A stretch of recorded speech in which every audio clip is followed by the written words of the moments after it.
Então vamos começar com o quiz 727, um quiz em que o concurso é VUNESP Piracicaba 2019. Assinale a alternativa que contém uma ação de prevenção primária do tipo proteção específica. Prevenção primária, primeira coisa, o paciente, quando a gente pensa em níveis de prevenção e fala de níveis de prevenção primário, a gente está agindo antes mesmo do paciente desenvolver alguma doença. Então essa seria uma fase ideal de ação. Essa é uma fase em que a gente vai estar prevenindo as doenças. Então é uma fase mais barata. Por isso que o governo federal, em termos de SUS, investe bastante em políticas públicas de prevenção primária, porque é mais barato e, consequentemente, você vai estar promovendo saúde. Isso é bastante importante.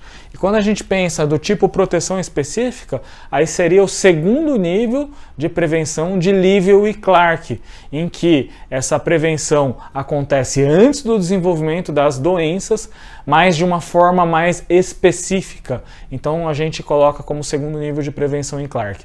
E como caem essas perguntas? As pessoas acham que já estava em desuso, já estava fora de moda essas perguntas, mas a gente tem visto muitas perguntas relacionadas aos níveis de prevenção de Livell e Clark.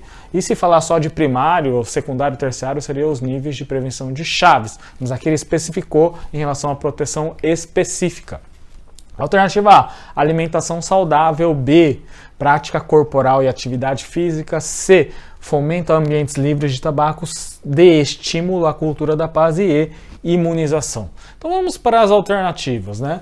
A alimentação saudável vai prevenir doenças, não uma doença específica. Claro que o trato digestório é um trato bastante relacionado com a alimentação, porque a alimentação, a partir do momento que a gente ingere o alimento, ele vai passar principalmente pelo trato digestório, mas ele vai ser absorvido e vai ser responsável pela energia em todos os nossos sistemas.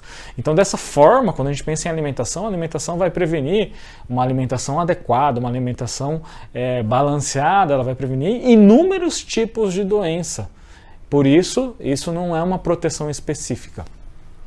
Prática corporal e atividade física, a mesma situação. Quando a gente pensa em atividade física, a gente pode pensar em prevenir obesidade, pode pensar em prevenir, por exemplo, diabetes, porque a obesidade pode ter uma relação com a obesidade, por exemplo, e doenças cardiovasculares, que pode ter relação com a diabetes, pode ter relação com a obesidade, pode ter relação com a formação de ateromas devido ao colesterol. Então a prática de atividade física e prática corporal também vai ser responsável pela prevenção de inúmeras doenças.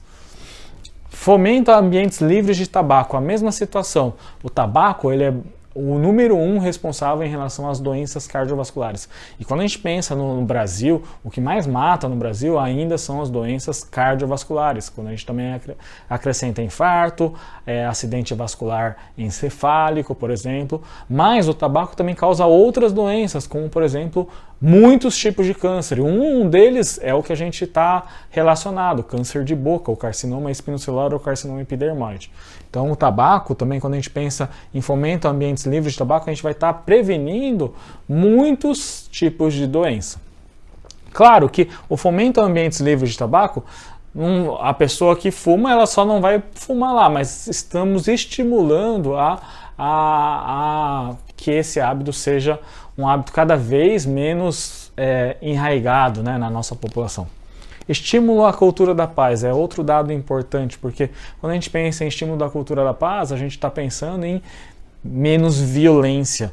E um dos maiores índices de mortalidade no nosso país, na população adulta, tem relação com violência. Não só a violência quando a gente pensa em homicídio a arma de fogo, homicídio a armas brancas, mas também em relação à questão de trânsito. O trânsito tem relação direta com essa questão se tem muita violência, menos paz. E a imunização, por sua vez, é sim um tipo de prevenção primária, porque quando a gente pensa na imunização, nas vacinas, a gente está pensando em prevenir determinados tipos de doenças. Se a gente está dando uma vacina contra a influenza, claro que essa vacina vai prevenir contra a influenza. Se a gente está administrando uma vacina contra o HPV, essa vacina vai ser responsável pela prevenção específica em relação às doenças do HPV. E claro, mais especificamente aos subtipos HPV que estão presentes na vacina. Não vai ser responsável pela prevenção de todos os subtipos de HPV, porque são mais de 100, por exemplo. Então isso é uma proteção bastante específica e é um tipo de prevenção primária porque ainda o paciente, quando a gente pensa nessa vacina, a gente está pensando em prevenção de doença, o paciente não desenvolveu a doença e ele não tem a doença. Então essa foi a questão de Piracicaba, e aqui a imunização ela entra no segundo nível de Livell e Clark de prevenção. Perguntas que têm sido muito feitas na banca VUNESP nos últimos concursos. Então vale a pena você lá dar uma revisada em relação aos níveis de prevenção de Livell e Clark.